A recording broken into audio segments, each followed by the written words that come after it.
Some people are inspired to do certain things, whilst others derive inspiration or courage from the experiences of others. In the case of Lamin Jatta, it was the power of the media that helped him summon enough courage to venture into the risk-prone agribusiness, although he comes from a long line of farmers.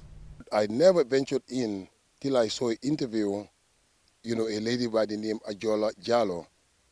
I was so inspired by what I saw that day. I said, you know what, I have to do the same thing. If she could do it, why not me?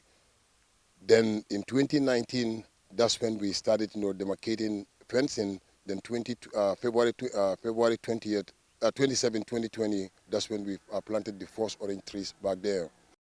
Like all business ventures, the start is always fraught with challenges, and the beginning of Lamin's agricultural journey was no walk in the park, so to speak. For to this day, there are people, some close to him, who believe the project won't be successful.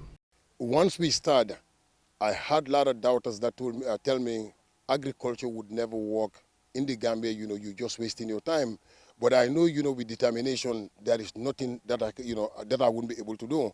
So I set my mind, when I put all the funds that I have, I know the project was too big to fail. So now I can't stop. I have to just keep on pushing.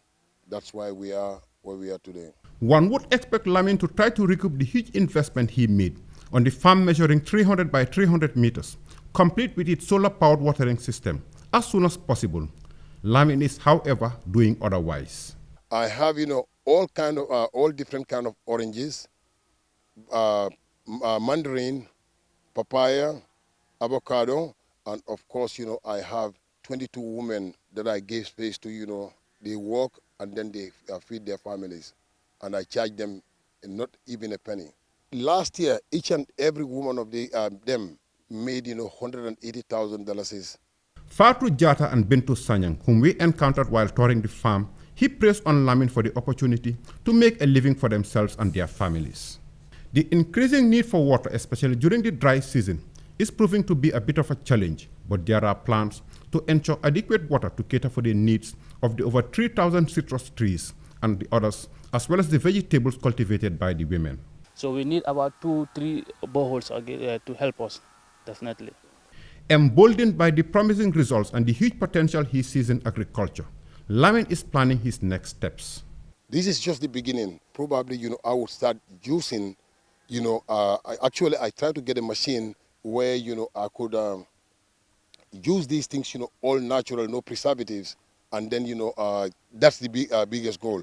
And this is just the beginning. Back there, I have a piece of land that I plan to do, animal husbandry. There is a huge and growing interest in agriculture, especially among those who have lived abroad and have the means to invest. A little push in terms of funding for those without the means and deliberate tailor-made policies could help reduce our overdependence on imported foods. Francis Mendy, GRTS.